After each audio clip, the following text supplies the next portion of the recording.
Now we are going to see the topic conversion of epsilon NFA to DFA. That is, you will be having an epsilon transition in the NFA diagram. Where you will be having epsilon transition in the NFA diagram. So now we will be converting the epsilon NFA to DFA.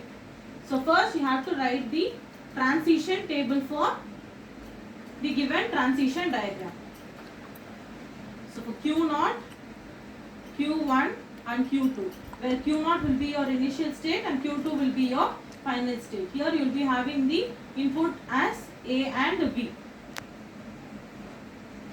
as well as epsilon. So now Q0 with respect to A it is moving to Q0, and Q0 with respect to B it is epsilon, and Q0 with respect to it is a null function, and Q0 with respect to with respect to epsilon it is moving to Q1, and Q1 with respect to A it is moving to null state, and Q1 with respect to B it is moving to Q1 itself, and Q1 with respect to epsilon it is moving to Q2. So Q2 with respect to A and B it is null, and with respect to C, so you will be having another input function, that is C. For the Q0 and Q2 it will be null, and for Q2 alone it will be Q2 itself, and there is no epsilon transition, so you will be having a null state again. So this is the transition table for epsilon NFA to DFA. So now you have to identify the E closure. So how to identify the E closure? E closure of Q0. First we can identify the E closure of Q0, where you have to identify the epsilon transition.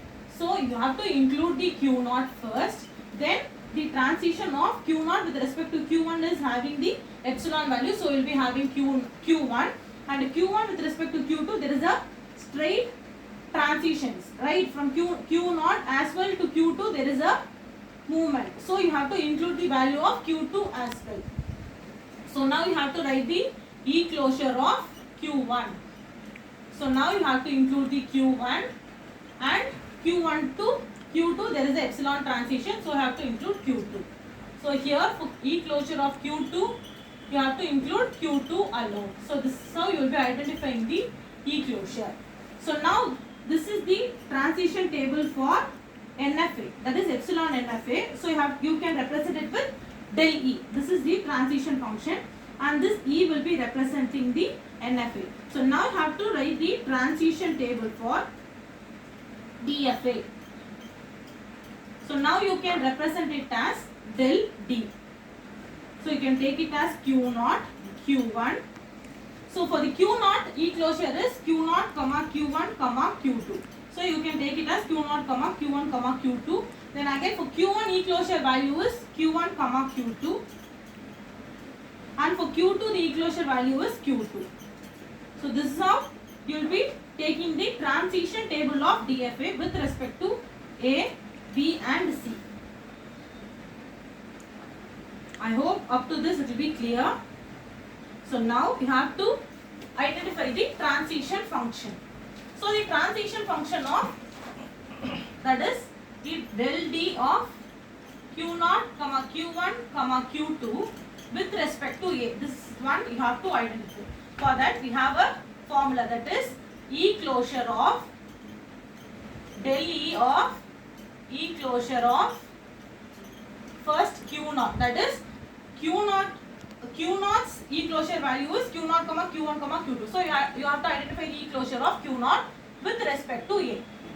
This is the formula. So now you have to identify the E closure of Q0. E closure of Q0 is Q0, Q1, Q2. So now you can multiply, you can take this del E inside. So you will be taking this Q0, A, union del E of Q1, A, union del E of Q2, A. So you know the del E values, right? From that values you can substitute it over here. So del E of Q0, A is Q0, union del E of Q1, A is null, and here also you will be getting it as null. So finally the E closure of Q0 value, you have to take the E closure of Q naught value. E closure of Q naught value is Q naught comma Q1 comma Q2. So that is the transition table of Q naught comma Q1 comma Q2 with respect to A is Q naught comma Q1 comma Q2. So now with respect to B, you have to identify.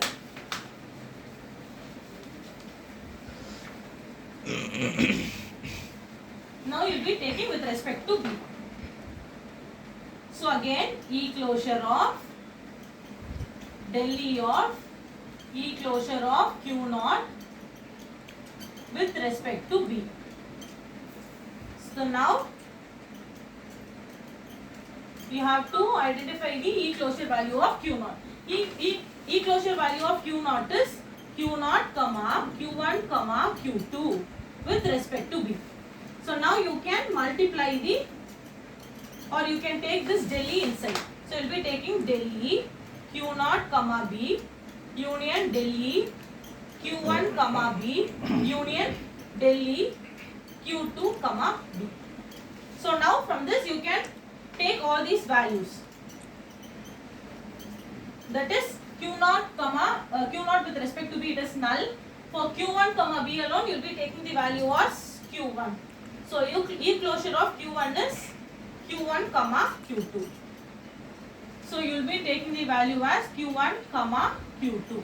So now you have to identify with respect to C. So with respect to C, what you will be getting here? With respect to C, again E closure of del E of E closure of Q naught with respect to C. So again E closure del E, this is the Q naught comma Q1 comma Q2 with respect to C. So again you will be having E closure del E Q naught comma C union del E Q1 comma C union del E Q2 comma C. So you will be having the E closure. These two will be null and you will be taking Q2 comma C alone with respect to Q2. So the E closure of Q2 is Q2. So you will be having the value as Q2 alone. Here you are not supposed to include the epsilon because the deterministic finite automata will never have the epsilon transition at all. So if there is an epsilon transition, then it belongs to the non-deterministic automata. Now we are converting it to the deterministic finite automata. So the transition table will not hold the epsilon function. So now for Q0 comma Q1 comma Q2 we have identified the transition function with respect to the input A, B and C. Now we can identify for Q1 comma Q2. So now del D Q1 comma Q2 with respect to A. Again E closure of del E of E closure of. Now what value will be holding over here? As this is the E closure of Q1, you will be holding the value as Q1 with respect to A. So now you will be holding it as E closure of del E of E closure of Q1 is Q1 comma Q2 with respect to A. So now you will be taking the del E value inside as del E Q1 comma A union del E Q2 comma A. Q1 and Q2 there is null. So obviously you will be having the value as null. So again with respect to B. With respect to B, E closure del E, E closure of Q1 with respect to B. Again you will be having the E closure value of Q1 as Q1 and Q2 and you will hold the value inside as B. So now you will be multiplying Q1 comma B union Q2 comma B. So you will be, what is the Q1 comma B? It is Q1 E closure of Q1 union Q2 comma B is null. So obviously you will be having only the value of E closure of Q1. So what is the E closure of Q1? It is Q1 comma Q2. Q1 comma Q2. So again now with respect to C. So you'll be having E closure, Delhi E closure Q1 with respect to C. Here also you'll be having with respect to C. So you'll be multiplying Q1 comma C, Q2 comma C. So now tell me Q1 with respect to C. Q1 with respect to C, it is obviously null. Union Q2 with respect to C, it is Q2. So you have to identify the E closure of Q2. What is the E closure of Q2? Ma? It is Q2. So you will be having it as Q2. So now you have to identify the Q2's transition function. So here you will be having Q2 with respect to A, Q2 with respect to B, Q2 with respect to C. So here you will be having E closure, Delhi E closure of, as Q2 is the E closure value of Q2, so you will be having Q2 over here with respect to A first. So the E closure value of Q2 is E closure value of Q2 is Q2. So now you can take Delhi Q2 comma A. So Q2 comma A, it is null. So obviously it will be holding the value as null. So now you have to take with respect to B. So Q2 with respect to B. Q2 with respect to B is also null. So you will be having the value as null. So Q2 with respect to C now. Everywhere you will be having the same value. Q2 with respect to C, it will be holding the value Q2. So E closure of Q2. What is the E closure of Q2? It is Q2. So this is how you will be identifying the transition table of DFA. Now you have to draw the transition diagram for the given transition table. You have to mention all these transition function in the exam.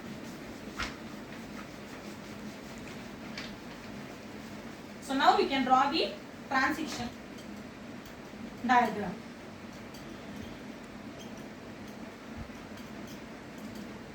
As the first state is Q0. This will be your initial state as well as the final state, as it is holding your Q0 value. So again Q1 and Q2. Q2 is the final state. So this will be again a final state, and Q2 is the final state. So now Q0, Q1, Q2 with respect to A, it is moving to the same state. With respect to B, it is moving to Q1 comma Q2. With respect to C, it is moving to Q2. And again Q1 comma Q2, with respect to A, it is moving to null. And again with respect to B, self state. With respect to C, it is Q2. Here with Q2, there is no transition for A and B. For Q2, it is in the same state itself. So this is how you will be converting your epsilon non-deterministic finite automata to the deterministic finite automata. And look here, you will not be having any epsilon transition, or you will not be having any multiple inputs. So this is how you will be converting the given epsilon NFA to DFA.